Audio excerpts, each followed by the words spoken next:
En el funeral de mi hijo, el amante de su esposa se inclinó hacia mí y me susurró al oído. No se preocupe, viejo. Yo gastaré sus millones mucho mejor de lo que él lo hizo. De repente, mi hijo soltó una risita dentro del ataúd. Me llamo Mateo. A mis 64 años, siempre imaginé que sería Marcos quien estaría de pie ante mi tumba, y no al revés. Pero allí estaba yo, el 18 de marzo de 2024, contemplando un féretro de caoba que supuestamente contenía los restos de mi hijo, de tan solo 37 años. El tanatorio de la M30, en Madrid, olía a lirios y a un dolor pesado, casi tangible. El aire estaba cargado de pésames susurrados y el roce constante de telas negras. Yo estaba en la primera fila, con las manos entrelazadas tan fuerte que mis nudillos se habían vuelto blancos. Almudena, la esposa de Marcos, estaba sentada a mi lado, secándose los ojos con un pañuelo de seda que parecía más un accesorio de teatro que una herramienta para el llanto real. Hacía 3 días que había recibido esa llamada que destrozó mi mundo. Marcos había sufrido un infarto masivo en su despacho del Paseo de la Castellana. Para cuando llegaron los paramédicos del SAMUR, ya era demasiado tarde. 37 años, sano como un roble, muerto por una parada cardiorrespiratoria.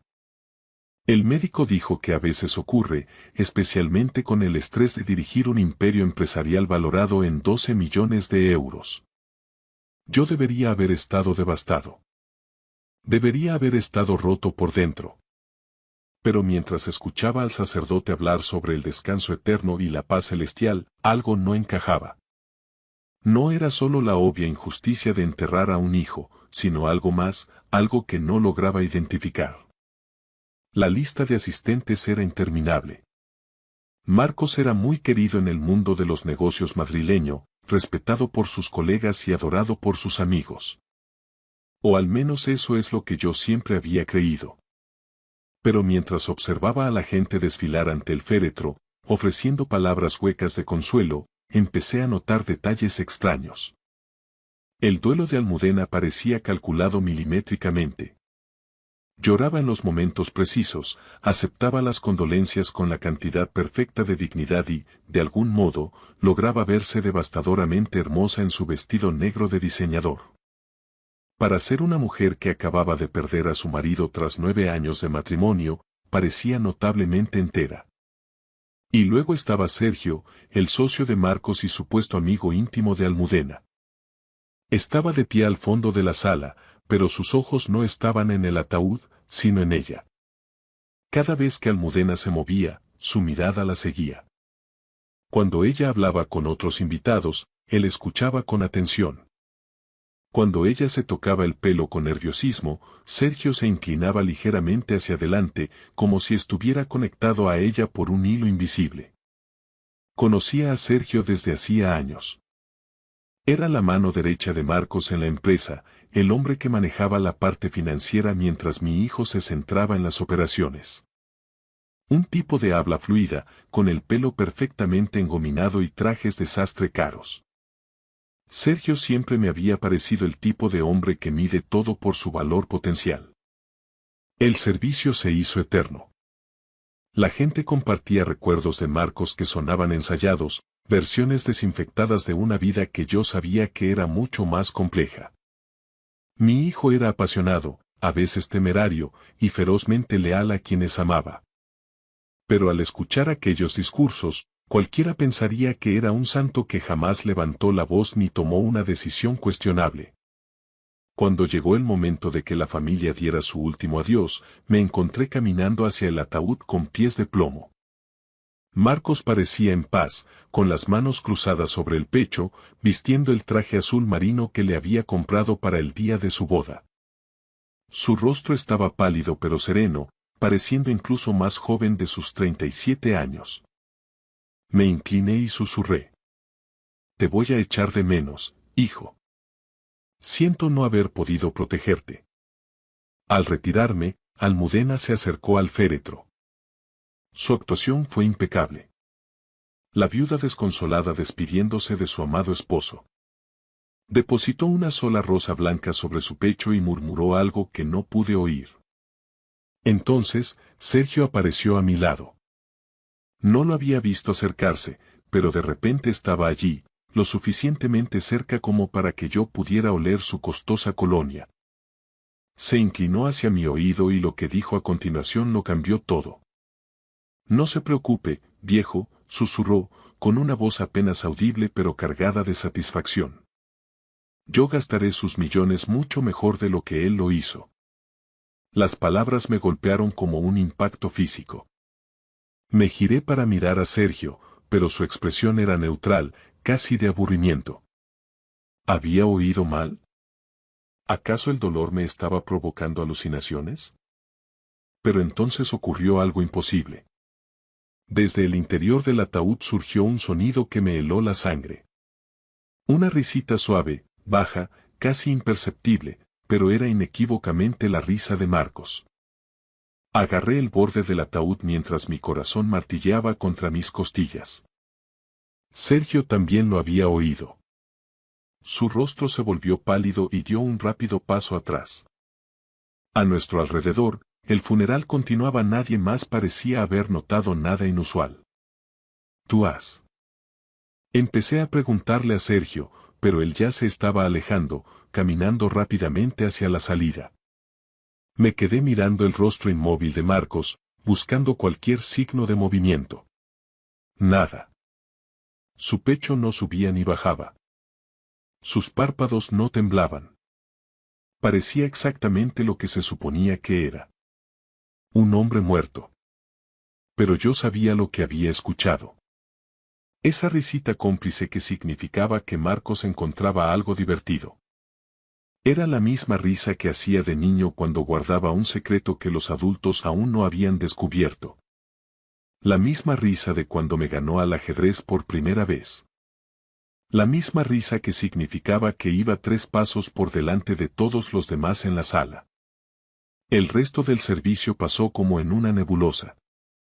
Cumplí con el trámite de aceptar pésames, estrechar manos y asentir en los momentos adecuados, pero mi mente trabajaba a 1000 por hora.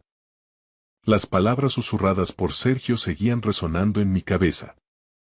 Gastaré sus millones mejor que él. ¿Qué significaba eso? ¿Y cómo demonios podía Marcos reírse si estaba muerto? Cuando el tanatorio empezó a vaciarse, me encontré a solas con el ataúd por un momento. Almudena estaba fuera, aceptando flores y condolencias de los últimos invitados. El director de la funeraria estaba ocupado con los arreglos para el entierro. Me acerqué de nuevo al féretro y bajé la voz hasta convertirla en un susurro. Marcos, hijo, si puedes oírme. Nada. Ni respuesta, ni movimiento, ni risas misteriosas, solo el profundo silencio de la muerte. Sin embargo, al incorporarme, noté algo que me dio un vuelco al corazón. El anillo de bodas de Marcos no estaba. La sencilla alianza de oro que le había ayudado a elegir hacía 9 años, la que nunca se quitaba, había desaparecido de su dedo. Miré a mi alrededor frenéticamente, preguntándome si la habrían retirado por algún motivo de preparación funeraria. Pero, por lo general, los tanatopractores dejan las alianzas puestas. Se considera parte de la dignidad final del difunto. Entonces, ¿dónde estaba el anillo? ¿Y por qué su ausencia se sentía como otra pieza de un rompecabezas que apenas empezaba a comprender? El camino de vuelta a mi casa en el barrio de Salamanca fue una tortura. Cada semáforo de la calle Alcalá parecía durar una eternidad. No dejaba de repasar lo ocurrido en el tanatorio. El susurro cruel de Sergio, la risa imposible de Marcos, el anillo desaparecido. Nada tenía sentido por separado, pero juntos formaban una imagen que no estaba listo para aceptar.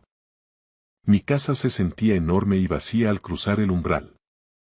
Había vivido allí solo desde que mi esposa, Carmen, falleció hacía 8 años, pero nunca se había sentido tan hueca. El silencio presionaba mis oídos como un peso físico. Me serví 3 dedos de whisky y me senté en mi sillón, mirando las fotos enmarcadas en la mesa auxiliar. Marcos en su graduación en la Universidad Pontificia comillas, rebosante de orgullo Marcos y Almudena el día de su boda Marcos las navidades pasadas, riéndose de algún chiste que ya no recordaba. El teléfono sonó, sacándome de mis pensamientos. Era Almudena, con voz suave y frágil. Mateo, solo quería darte las gracias por lo de hoy. Marcos habría estado muy orgulloso de lo bonita que ha sido la ceremonia. Sí, logré decir con la garganta apretada. Fue preciosa. Sé que es difícil, pero tenemos que hablar de los trámites, continuó ella. El abogado quiere reunirse con nosotros la semana que viene para el testamento y el futuro de la empresa. Sergio cree que deberíamos. ¿Sergio cree? La interrumpí, con el whisky dándome más valor del habitual. ¿Desde cuándo Sergio opina sobre los asuntos de nuestra familia? Hubo una pausa. Ha sido de gran ayuda, Mateo. No sé qué habría hecho sin él en estos momentos. Seguro que no, pensé, pero me lo guardé. Hablaremos luego, Almudena. Necesito tiempo. Después de colgar, me quedé sentado en la creciente oscuridad del salón. El susurro de Sergio, el duelo conveniente de Almudena, el anillo desaparecido y ese momento imposible de un muerto riendo. Algo estaba muy, muy mal, y pensaba descubrir qué era. El reloj de pared del pasillo dio las 11 cuando finalmente me fui a la cama, pero el sueño no llegaba. Cada vez que cerraba los ojos, oía de nuevo esa risita. No dormí. ¿Cómo podría haberlo hecho? A las 5 de la mañana me rendí y preparé café con las manos temblorosas. Necesitaba respuestas y sabía por dónde empezar. El Hospital de la Paz se alzaba en el norte de la ciudad como una fortaleza de hormigón. Nunca imaginé que cruzaría sus puertas buscando explicaciones sobre la muerte de mi hijo. La doctora Elena Valles fue la médico de guardia que certificó el fallecimiento de Marcos. Era más joven de lo que esperaba, probablemente en sus 40, con el pelo canoso recogido en un moño pulcro. Cuando me presenté, su expresión se suavizó con una simpatía practicada. Señor Holloway. Quiero decir, señor García, lamento mucho su pérdida. Su hijo llegó demasiado tarde. Según los informes, fue algo fulminante. Necesito entender qué pasó, dije, sentándome en la incómoda silla de plástico de su despacho. Marcos estaba sano. Hacía deporte, no fumaba, apenas bebía. ¿Cómo cae muerto un hombre de 37 años por un infarto? La doctora consultó el expediente en su ordenador. A veces ocurre. El estrés es un factor determinante. ¿Estaba su hijo bajo mucha presión últimamente? Pensé en ello. Marcos siempre había sido ambicioso, pero últimamente parecía diferente, más reservado. Cortaba las llamadas cuando yo entraba en la habitación, decía que estaba demasiado ocupado para nuestras cenas de los domingos. Yo lo atribuía a la empresa, pero ahora me preguntaba si había algo más. ¿Quién lo trajo al hospital? Pregunté. Su socio, Sergio Moreno. Dijo que encontró al señor García desplomado en su oficina sobre las 6:30 de la tarde. ¿Y no le parece extraño que Sergio estuviera allí tan tarde? La doctora Valles pareció incómoda. Entiendo que busque respuestas, pero a veces no hay explicaciones satisfactorias para la tragedia. Doctora, por favor, insistí. En su opinión médica, ¿hubo algo inusual en el caso de mi hijo? Se quedó en silencio un largo rato, tamborileando con los dedos sobre la mesa. Finalmente, suspiró. Lo único extraño fue la rapidez con la que apareció el rigor mortis. Normalmente tarda varias horas, pero el cuerpo de su hijo mostraba signos de rigidez mucho antes de lo normal. ¿Qué podría causar eso? Un esfuerzo físico extremo antes de morir, ciertos medicamentos, factores ambientales. Hizo una pausa. O que la hora de la muerte fuera incorrecta. Se me heló la sangre. ¿Incorrecta? ¿Cómo? Si alguien hubiera muerto antes de lo reportado y el cuerpo se hubiera mantenido en frío, eso explicaría el rigor mortis acelerado. Pero es muy improbable en esta situación.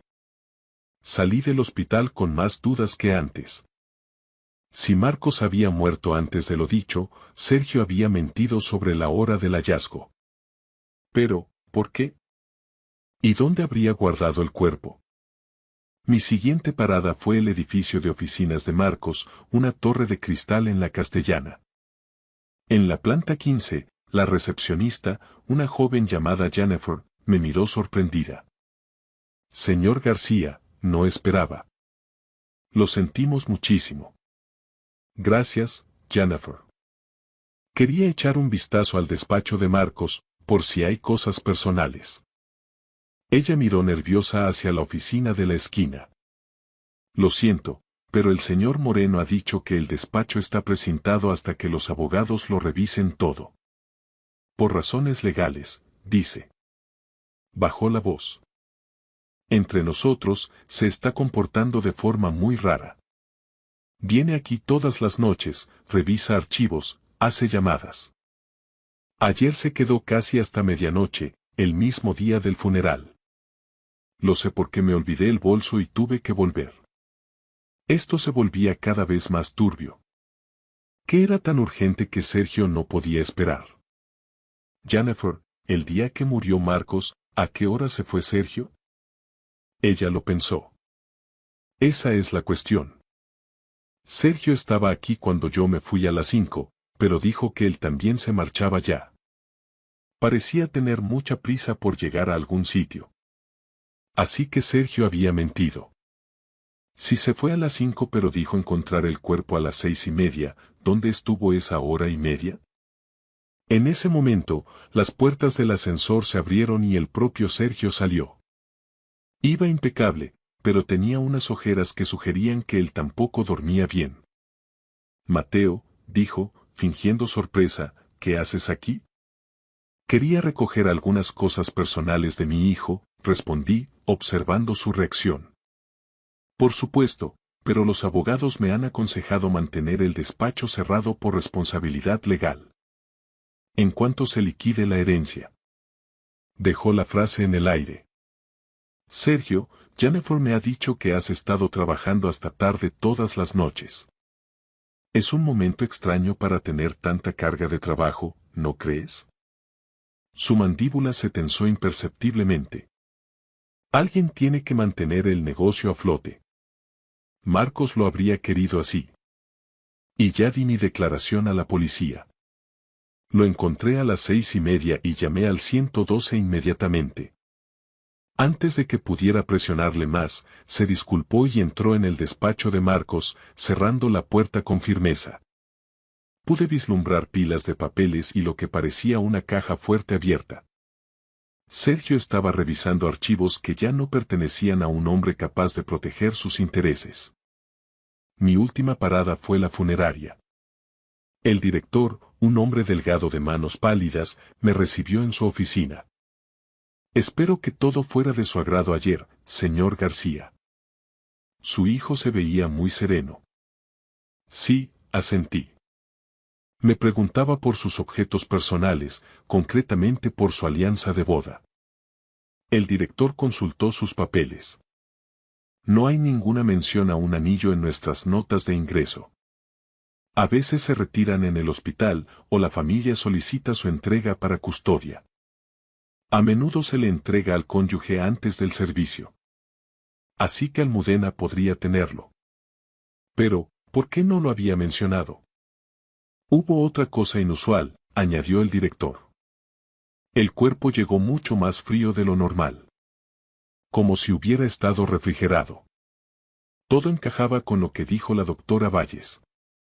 Marcos murió antes de lo dicho o fue mantenido en frío. Mientras conducía a casa, sonó mi teléfono. Era Almudena, y su voz sonaba tensa. Mateo, tenemos que hablar. ¿Puedes venir a casa esta noche?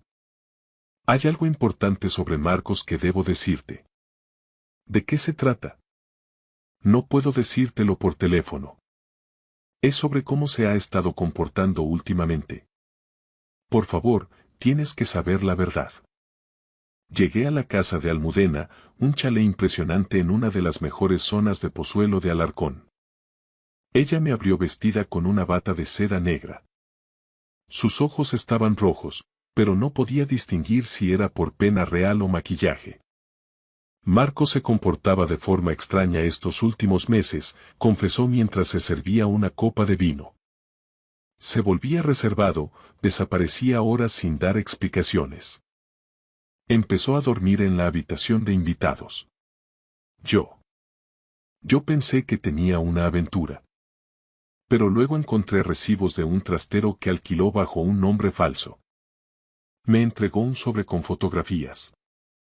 Marcos hablando con desconocidos, Marcos entrando en un edificio de apartamentos corriente, Marcos sentado en su coche frente al despacho de nuestro abogado de confianza.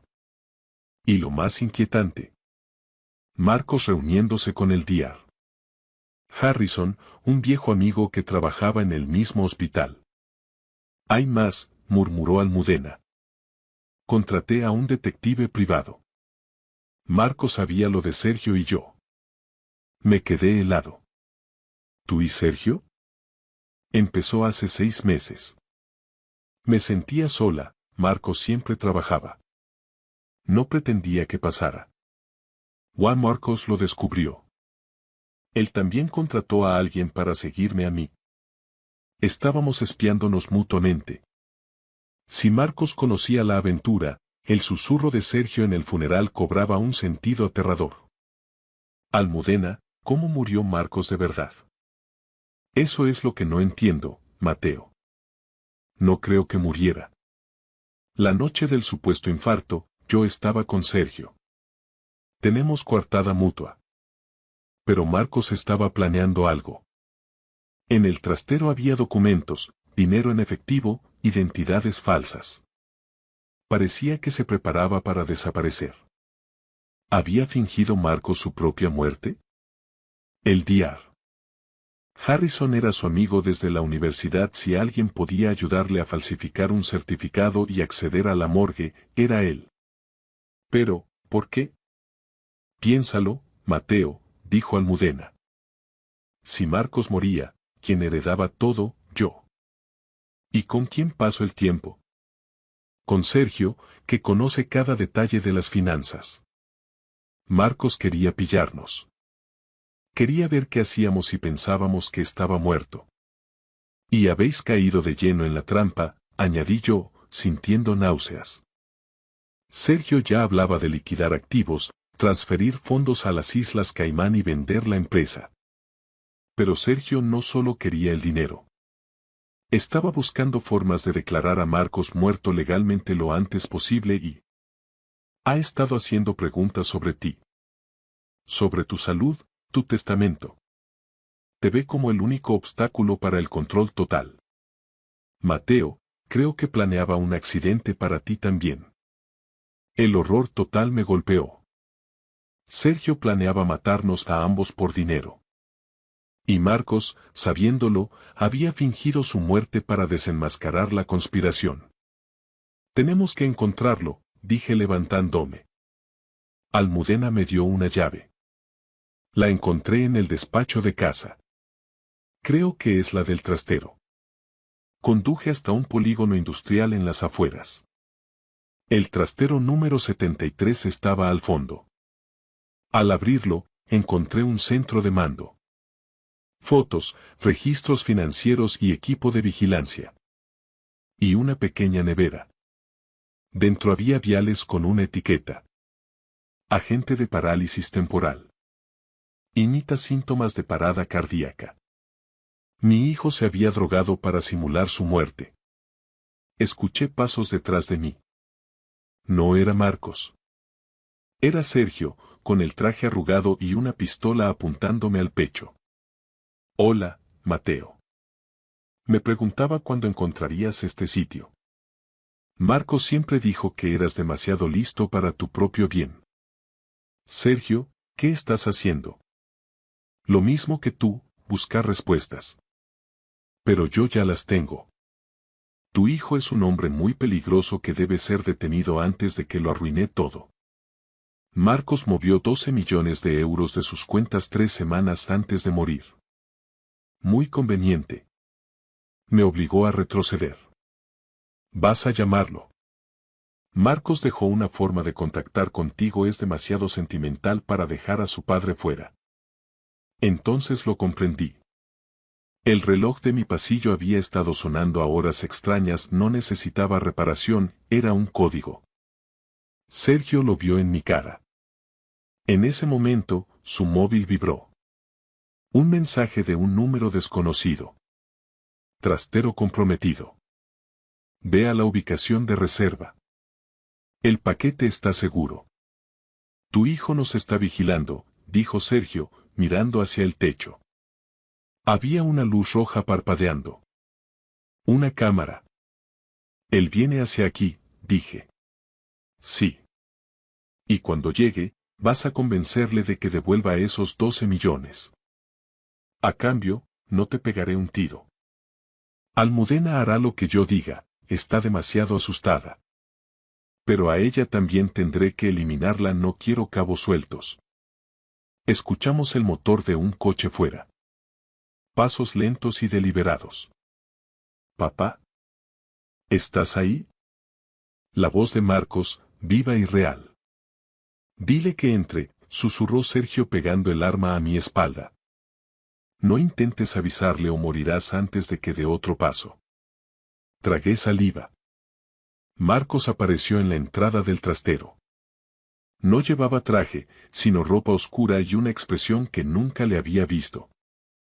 Una mezcla de acero y tristeza. Al ver la pistola de Sergio, no se inmutó. Suéltalo, Sergio. Esto se ha acabado. Nada se ha acabado hasta que el dinero esté de vuelta, gruñó Sergio. Dile a tu padre que se mueva hacia allí. Marcos me miró a los ojos. Había una calma absoluta en él. Siento haberte hecho pasar por esto, papá. Tenía que estar seguro de quién estaba conmigo y quién contra mí. Sergio, la policía está a 2 minutos. El Dr. Harrison no solo me ayudó a fingir mi muerte, también ha entregado todas las grabaciones de tus intentos de soborno y las pruebas de cómo desviaste fondos de la empresa. Mientes. Gritó Sergio, su mano temblaba. Tengo a tu mujer, tengo a tu padre. Almudena está bajo protección policial en este momento, dijo Marcos con frialdad. Ella me lo contó todo anoche. Se arrepintió, Sergio. Tú eres el único que se queda solo. Las sirenas empezaron a oírse a lo lejos, acercándose por la carretera del polígono. Sergio, acorralado, apretó el gatillo. El estallido fue ensordecedor en el espacio cerrado del trastero. Grité el nombre de mi hijo, pero Marco se había lanzado al suelo un segundo antes. Antes de que Sergio pudiera disparar de nuevo, 2 agentes de paisano irrumpieron por la puerta trasera que yo ni siquiera había notado. Todo terminó en un caos de luces azules y gritos. Sergio fue esposado y arrastrado hacia un coche patrulla, todavía gritando amenazas sobre el dinero.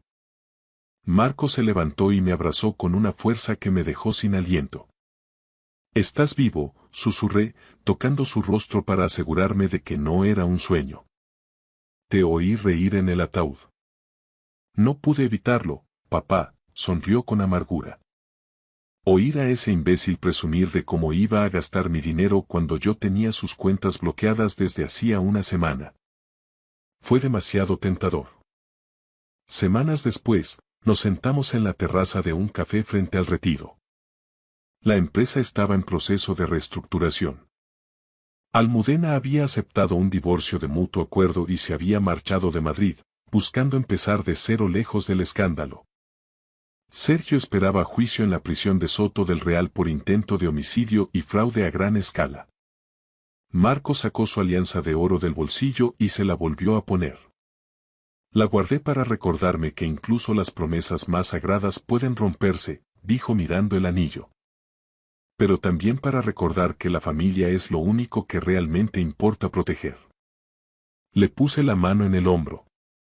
Habíamos pasado por un infierno, pero por primera vez en mucho tiempo, el sol de Madrid se sentía cálido y el futuro ya no olía a lirios ni a despedidas. Gracias por escuchar mi historia hasta el final. Si resonó contigo, dale like, escribe en los comentarios qué fue lo que más te tocó y no olvides decir de dónde eres. Suscríbete al canal, vienen muchas más historias. Mi nombre es Mateo García. Tengo 40 años y, hasta hace apenas unos meses, creía que tenía las riendas de mi vida bajo control. Vivía en un tranquilo barrio de las afueras de Madrid, en Pozuelo de Alarcón. No era una vida de lujos desenfrenados, pero como dueño de una pequeña asesoría contable, el trabajo era constante y nos permitía vivir con holgura, pagar las facturas y ahorrar para el futuro. Mi esposa, Lucía, trabajaba a tiempo parcial como higienista dental en una clínica de la calle Velázquez. Teníamos un hijo, Hugo, que acababa de cumplir 11 años la primavera pasada. Hugo siempre fue un niño despierto, de esos que entienden el mundo un poco más rápido de lo que deberían. Demasiado inteligente para su propio bien, diría yo. La mañana en que todo se desmoronó empezó como cualquier otro martes. Preparé el desayuno de Hugo, unas tostadas con tomate y aceite y un zumo de naranja, mientras Lucía corría de un lado a otro preparándose para ir a la clínica. Últimamente estaba distante. Siempre pegada al móvil, respondiendo mensajes en otras habitaciones o quedándose hasta tarde en el trabajo por inventarios que nunca parecían terminar. Yo lo notaba, claro que lo notaba, pero prefería ignorar ese nudo en el estómago. No quería creer lo que mi instinto me gritaba. Hugo estaba inusualmente callado esa mañana, jugueteando con la comida en lugar de comer. Miraba de reojo a su madre y luego a mí con una expresión extraña, como si guardara un secreto pesado. Los niños captan cosas que los adultos creemos estar ocultando bajo la alfombra. Debí haber prestado más atención a esa mirada. Lucía cogió su bolso y las llaves del coche sin apenas mirarme. Llegaré tarde esta noche. El doctor Ramos necesita ayuda con unos cierres de facturación de la Seguridad Social, dijo con frialdad. ¿Otra vez? Pregunté, intentando que mi voz sonara neutra. Es mi trabajo, Mateo. Alguien tiene que ayudar a pagar el fondo de estudios de Hugo, respondió ella con un tono cortante y defensivo. Mencionar el fondo de estudios hizo que se me encogiera el pecho. Llevábamos ahorrando desde que Hugo nació. Cada ingreso extra, las pagas de los abuelos, las devoluciones de Hacienda. Todo iba a esa cuenta. La última vez que lo revisé, hace unas 6 semanas, teníamos 118.000 ahorrados. Hugo solo tenía 11 años, pero sabíamos lo cara que podía ser una buena universidad privada o un máster en el extranjero para el 2032. En cuanto Lucía cruzó la puerta, Hugo se acercó a mí. «Papá, ¿puedo enseñarte algo en tu ordenador?», preguntó. «Claro, hijo». «¿Qué pasa?». Me llevó al despacho, se subió a mi silla y abrió el portátil. Sus dedos volaban sobre el teclado con una seguridad pasmosa. Hugo siempre había sido un genio de la tecnología, aprendió programación básica con vídeos de YouTube y pasaba horas con su tableta en proyectos que yo apenas alcanzaba a comprender. «Tengo que enseñarte algo», dijo con una voz tan seria que parecía haber envejecido 10 años de golpe. «Pero tienes que prometerme que no te enfadarás conmigo». Sentí un escalofrío. «Hugo, ¿qué has hecho?». Abrió una carpeta oculta en mi escritorio que yo nunca había visto, etiquetada como secreto L. Dentro había capturas de pantalla, decenas de ellas. Eran mensajes de WhatsApp entre Lucía y un hombre llamado Adrián Valverde. Al leerlos, sentí náuseas. Llevaban viéndose 8 meses. Planeaban un futuro juntos, hablaban de destinos a los que querían viajar en cuanto tuvieran el dinero suficiente. «¿Cómo has conseguido esto?», susurré, sintiendo que el aire me faltaba. «Mamá se deja el móvil en la encimera cuando se ducha», explicó Hugo con una naturalidad aterradora. Instalé una aplicación de respaldo que ella no conoce. Todo lo que escribe se copia en una carpeta en la nube a la que puedo acceder. Miré a mi hijo de 11 años, el niño que todavía veía series de animación y jugaba con piezas de construcción, y me di cuenta de que llevaba meses vigilando a su propia madre. Hugo, esto es. Sigue mirando, papá. Se desplazó hacia abajo. Había capturas de la aplicación del banco. Movimientos que yo nunca autoricé. Transferencias desde nuestra cuenta de ahorros conjunta hacia una cuenta solo a nombre de ella. Las fechas se remontaban a 6 meses atrás. Cantidades pequeñas al principio. 400, 800. Luego sumas mayores. 8.000, 12.000, 20.000. Ha estado robando del fondo de estudios, dijo Hugo en un susurro. Me di cuenta hace 3 meses cuando usé tu portátil y tu sesión del banco estaba abierta. He seguido cada transferencia desde entonces.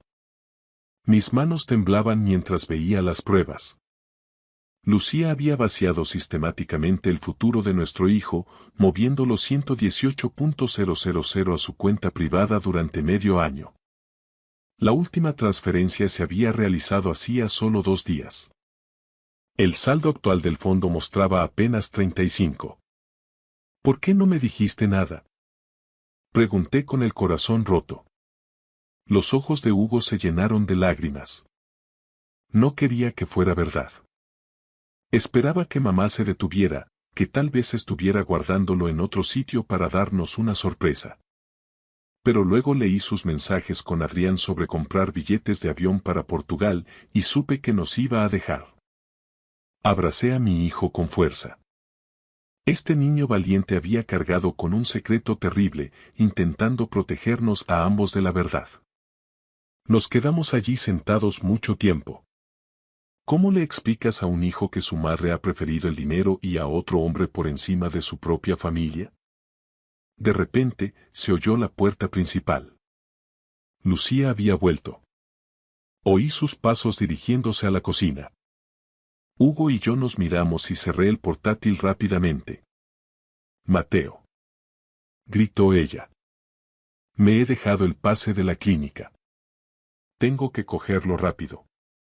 Salí a recibirla, intentando que mi cara no me traicionara. Estaba rebuscando en su bolso, ni siquiera me miró. ¿Todo bien? Preguntó distraída. Bien, logré decir. Hugo y yo estábamos con los deberes de matemáticas. Encontró su tarjeta, miró su reloj y dijo. Tengo que volar. Nos vemos luego, quizá. En cuanto se fue, Hugo me tiró de la manga. Papá, hice algo más. ¿A qué te refieres? Abrió otra carpeta en el portátil. Esta se llamaba Plan B. Dentro había documentos que no identifiqué de inmediato. Cuando entendí lo que mamá estaba haciendo, empecé a leer sobre delitos financieros y seguridad digital, explicó con ese tono demasiado adulto. Vi muchos vídeos sobre cómo proteger el dinero. Y encontré algo interesante. Abrió un PDF. Era un extracto bancario, pero no el nuestro. Pertenecía a Lucía Ferrán, la cuenta privada donde ella había estado desviando nuestro dinero. El saldo mostraba 118.043. Esa es la cuenta secreta de mamá, dijo Hugo. Pero escucha, papá. Hace 3 días, hice un movimiento. Se me detuvo el corazón. Hugo, ¿qué has hecho? Creé un monedero de criptomonedas, dijo, abriendo otra pantalla. Luego usé el portátil de mamá mientras dormía y entré en su banca online. Ella guarda todas sus contraseñas en una nota del móvil y yo ya tenía acceso a eso. Inicié una transferencia desde su cuenta secreta al monedero de cripto. Me quedé mirando la pantalla sin entender del todo. Códigos, números, registros de transacciones. ¿Has robado el dinero de vuelta? Pregunté, sin saber si estar horrorizado o impresionado. Técnicamente, era nuestro dinero, respondió Hugo con lógica implacable. Ella lo robó primero. Yo solo lo he movido a un sitio donde ella no puede tocarlo. El monedero está a tu nombre, papá. Bueno, más o menos. Usé tus datos, pero un correo electrónico nuevo que yo configuré. Mamá no podrá rastrearlo ni anular la operación. Hugo, esto es. La transferencia se ha completado esta mañana, continuó, hablando más rápido. Probablemente aún no ha mirado su cuenta, pero cuando lo haga, verá que los 118.000 han desaparecido. Todo. Y no hay forma de recuperarlo porque las transacciones de criptomonedas son permanentes. Me dejé caer en la silla. Mi hijo de 11 años acababa de describirme cómo había cometido lo que seguramente eran varios delitos informáticos, todo para salvar a nuestra familia de la traición de su madre. Enséñame todo, le dije finalmente. Cada captura, cada movimiento, cada prueba que hayas reunido. Durante las siguientes 3 horas, Hugo me guió por su investigación. Había sido metódico, documentando todo con horas y detalles. Los mensajes mostraban a Lucía y Adrián planeando su huida a Lisboa, donde decían que el coste de vida era más bajo y podrían empezar de cero. Hablaban de vender el coche de ella, cancelar sus tarjetas y desaparecer en cuanto tuvieran suficiente dinero. La estafa financiera había sido sistemática. Lucía fue precavida al principio, moviendo cantidades pequeñas, probablemente probando si yo me daba cuenta. Al ver que no sospechaba, se volvió más audaz. La transferencia final de 30.000 se había hecho hacía apenas 48 horas. Hay más, dijo Hugo, abriendo otra carpeta. También investigué a Adrián. Adrián Valverde tenía 35 años y trabajaba como entrenador personal en el gimnasio donde Lucía supuestamente iba a clases de pilates por las tardes. Tenía antecedentes penales. Una condena por estafa hacía 5 años que terminó en libertad vigilada. Se había casado 2 veces. Ambos matrimonios terminaron mal, con acusaciones de abuso económico. Mamá tiene muy mal gusto para los hombres, sentenció Hugo con esa honestidad brutal que solo tienen los niños. Aquella noche, Lucía llegó a casa sobre las 9, más tarde de lo habitual. Tenía las mejillas sonrosadas, parecía excitada por algo. Hugo y yo estábamos en la mesa de la cocina, fingiendo que hacíamos los deberes. Hola, chicos, dijo con una voz artificialmente alegre. Siento llegar tan tarde. El doctor Ramos necesitaba ayuda extra con los informes del trimestre. No pasa nada, dije, manteniendo la calma. ¿Qué tal el día? Agotador, estoy muerta. Se sirvió una copa de vino de La Rioja y se la bebió de un trago. Me voy a dar un baño largo. Cuando subió, Hugo susurró. ¿Se lo decimos ya? Todavía no, respondí. Veamos qué pasa cuando revise su cuenta. No tuvimos que esperar mucho. Alrededor de las 11 de la noche, yo estaba en la cama fingiendo leer cuando oí el grito de Lucía desde el baño. ¿Qué? ¿Pero qué narices? Entró en el dormitorio como un torbellino, con el móvil en la mano y la cara pálida. Mateo, algo va mal con mi cuenta del banco. ¿Qué tipo de mal? Pregunté, dejando el libro. ¿El dinero? Se detuvo en seco, dándose cuenta de lo que estaba a punto de admitir. Ha habido un error. Un error gravísimo. ¿Qué dinero, Lucía? Ella me miró, atrapada por sus propias palabras. Mi cuenta personal, la que uso para mis gastos. Alguien ha robado de ahí. ¿Cuánto? Ella apretó la mandíbula. Eso no es asunto tuyo, ¿verdad? Es mi cuenta privada. Ah, claro, dije con calma. ¿Tu cuenta privada?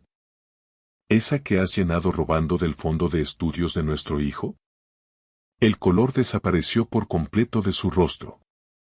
No sé de qué me hablas. Sí que lo sabes. Hugo ha encontrado todos tus movimientos, Lucía. Cada transferencia, cada mensaje con Adrián. Todo. Se sentó en el borde de la cama, con las manos temblando violentamente. Mateo, puedo explicarlo. ¿Puedes explicar por qué le has robado 118.000 a tu propio hijo? ¿Puedes explicar por qué planeabas abandonarnos por un delincuente que solo quiere tu dinero? Las lágrimas empezaron a caer por su cara, pero parecían más de pánico que de arrepentimiento. ¿Quién tiene mi dinero?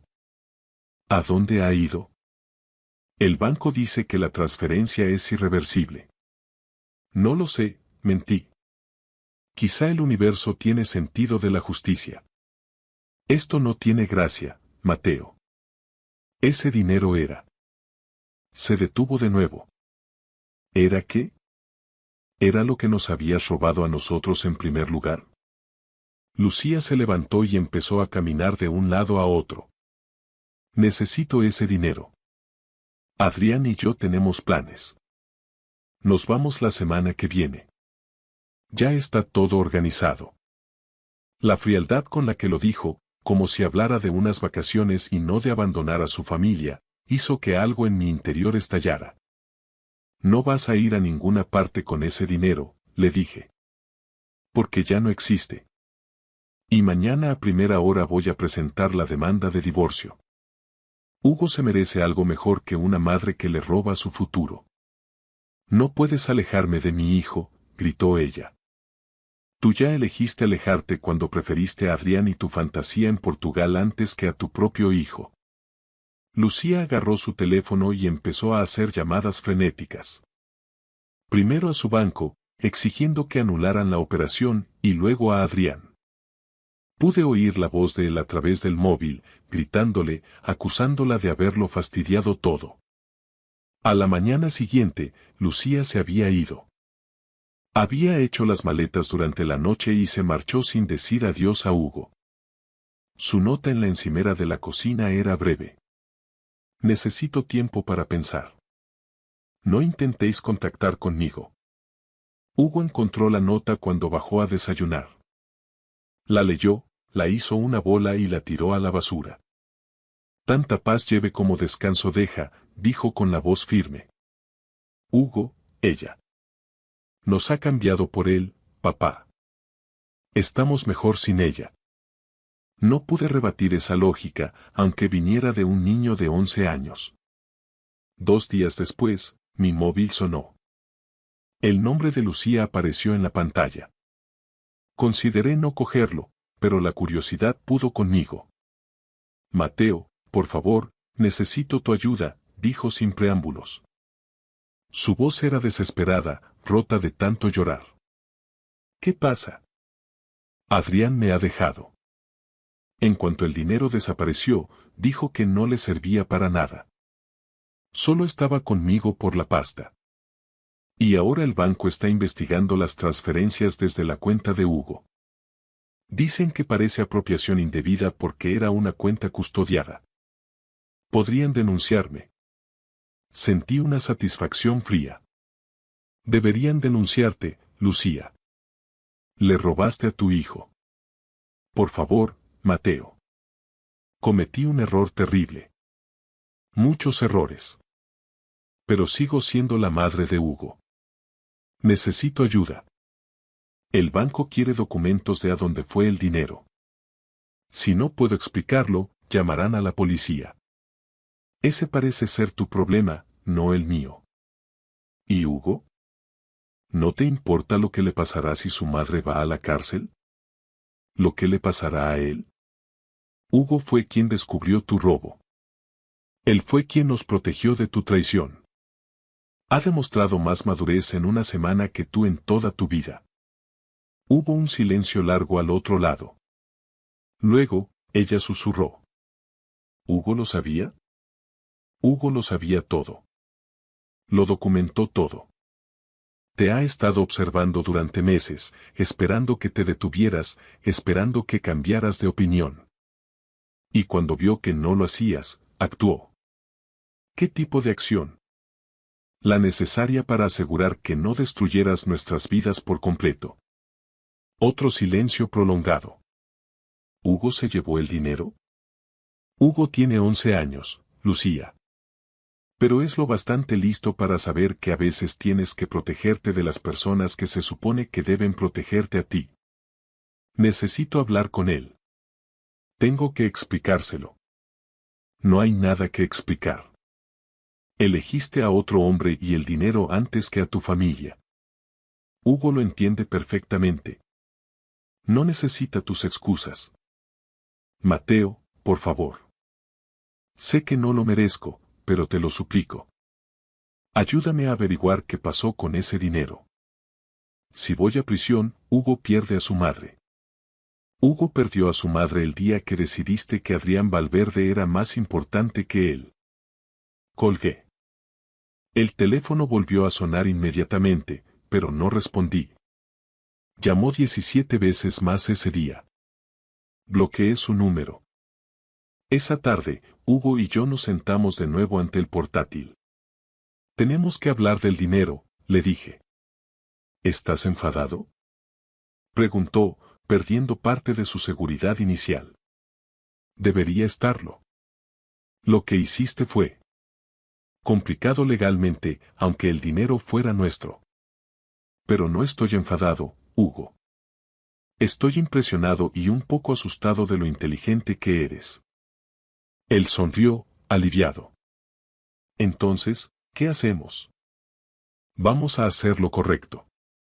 Vamos a convertir esas criptomonedas de nuevo en euros, las pondremos en una cuenta de ahorro a plazo fijo bajo mi tutela y solo para ti, para tus estudios, tal como debía ser desde el principio. ¿Y mamá? ¿Y si vuelve? Tu madre tomó su decisión. Ahora tiene que vivir con las consecuencias. Durante las semanas siguientes, las cosas se movieron a una velocidad vertiginosa. Presenté la demanda de divorcio citando abandono del hogar y fraude financiero. Mi abogada era una mujer llamada Beatriz Olmedo, conocida en Madrid por llevar casos de divorcios de alto patrimonio y tener una reputación de ser implacable cuando la situación lo requería. Es uno de los casos más claros que he tenido en mi carrera, Mateo, me dijo Beatriz después de revisar todas las pruebas que Hugo había recopilado. Tu mujer robó sistemáticamente de una cuenta destinada a un menor, lo cual es un delito grave de apropiación indebida. Además, abandonó el núcleo familiar. La custodia total será tuya sin ninguna duda. La única cuestión es si quieres presentar una denuncia por la vía penal. Me quedé pensativo. Una parte de mí quería que Lucía se enfrentara a las consecuencias reales de sus actos ante un juez. Pero otra parte, la que siempre sería el padre de Hugo, sabía que ver a su madre en prisión podría causarle daños psicológicos impredecibles. Mantengamos esa opción en reserva, decidí finalmente. Si ella intenta pelear por el divorcio o por la custodia, entonces presentaremos los cargos penales. Si no, solo quiero que salga de nuestras vidas para siempre. Lucía no peleó.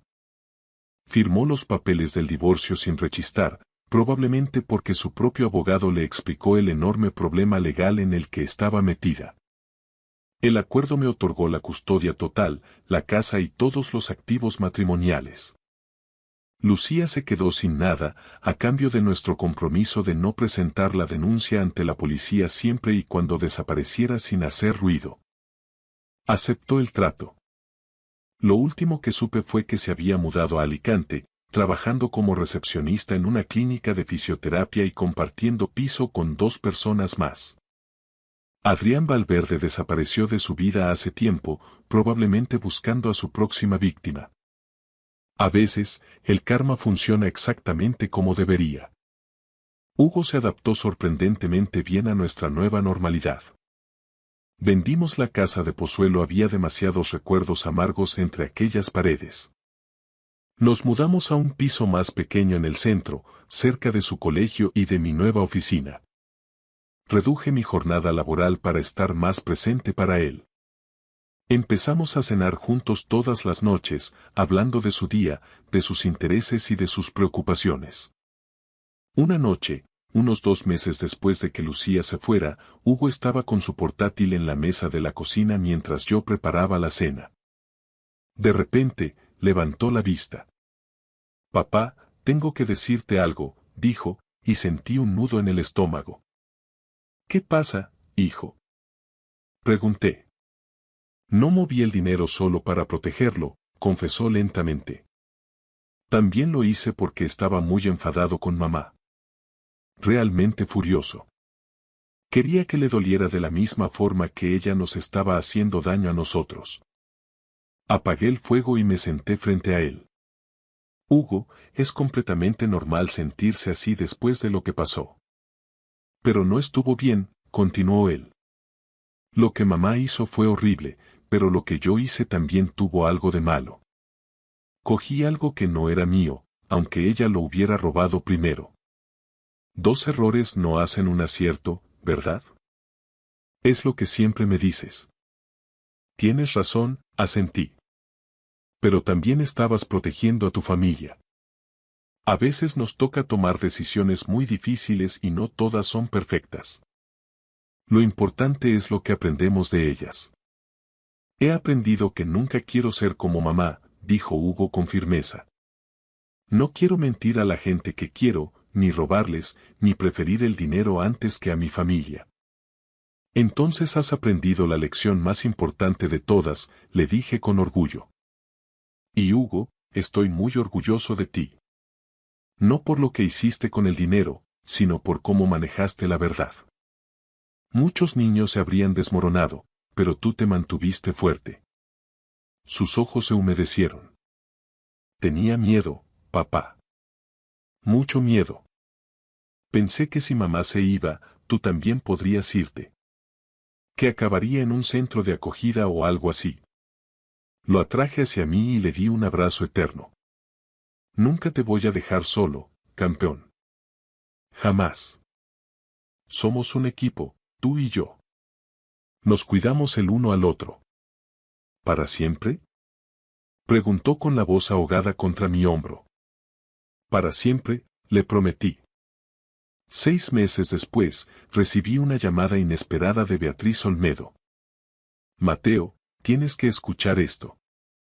Lucía ha presentado una petición para modificar el régimen de custodia. Quiere derechos de visita». «¿Qué?», exclamé indignado. «Ella renunció a sus derechos.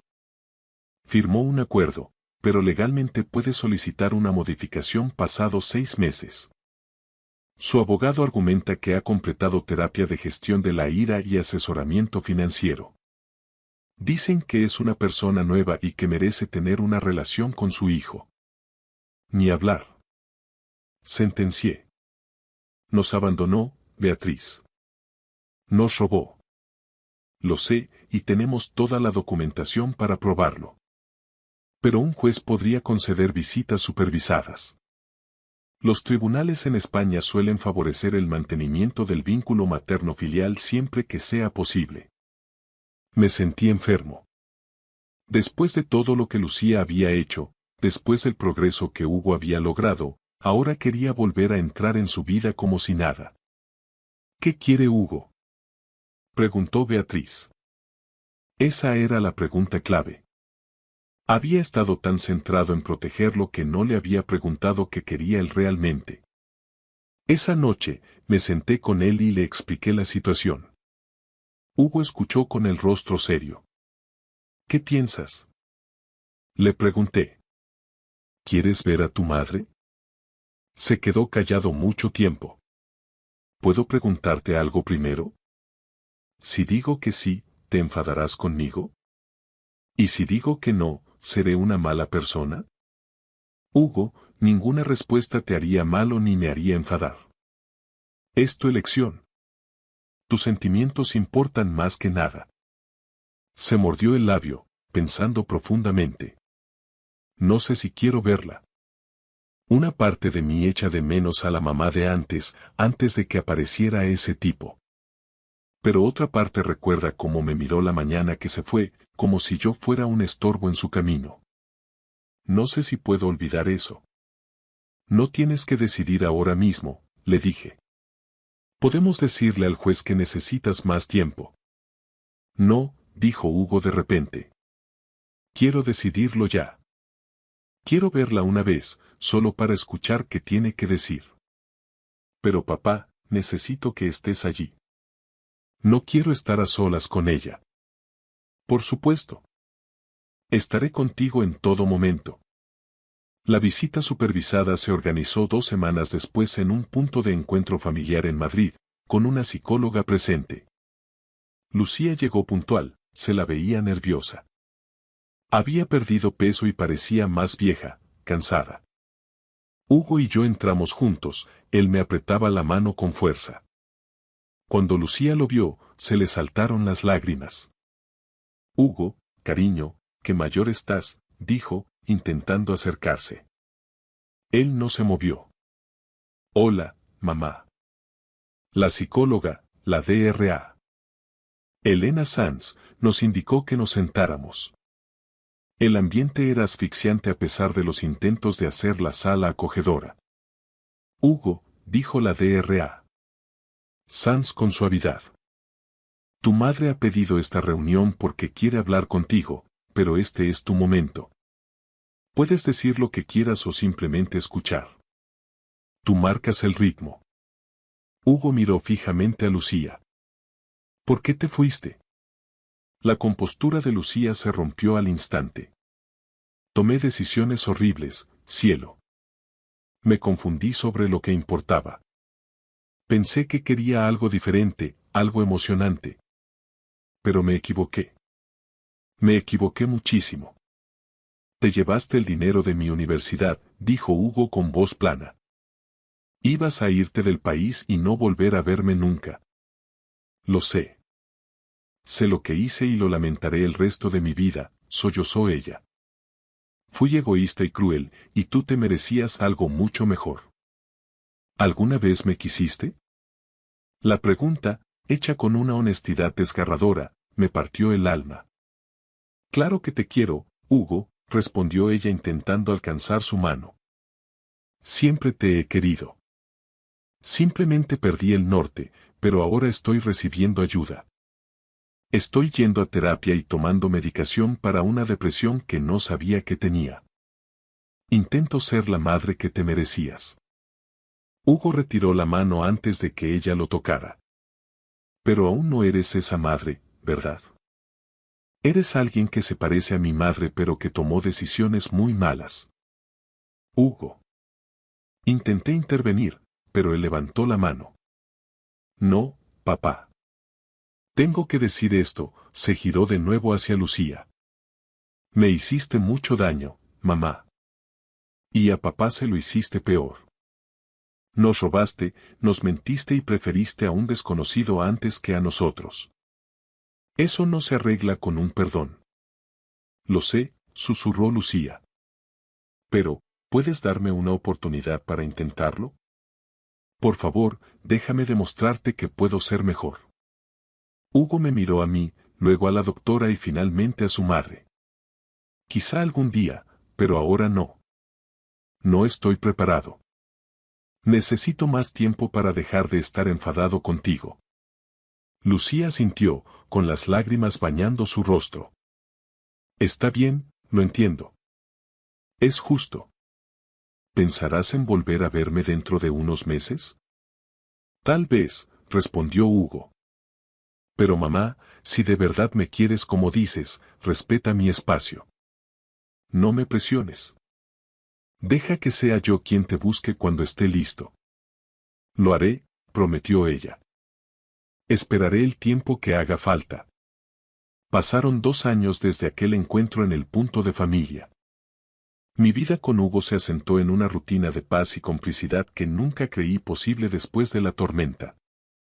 Nos mudamos a un piso luminoso cerca del Retiro, y cada mañana, mientras caminamos hacia su instituto, agradezco la fortaleza que mi hijo demostró tener. Hugo cumplió 13 años y, aunque sigue siendo un genio de la informática, ha canalizado su talento de forma más constructiva. Ahora colabora en un proyecto de ciberseguridad para jóvenes, enseñando a otros niños a protegerse en la red. El dinero del fondo de estudios, los 118.000 que él rescató del naufragio de nuestra familia, está invertido de forma segura en una cuenta de ahorro gestionada por un fondo de inversión de bajo riesgo en Madrid. Ese dinero es su libertad, su futuro, y él lo sabe. Lucía, por su parte, cumplió su palabra. Durante un año se limitó a enviar correos electrónicos ocasionales, sin presionar, contándole a Hugo sus pequeños avances.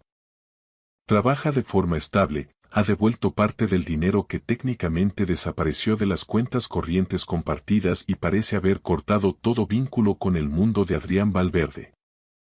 Hace un mes, Hugo me miró durante la cena y dijo: «Papá, creo que estoy listo para tomar un café con ella. Sin psicólogos. Solo nosotros». Acepté, no sin un nudo en la garganta.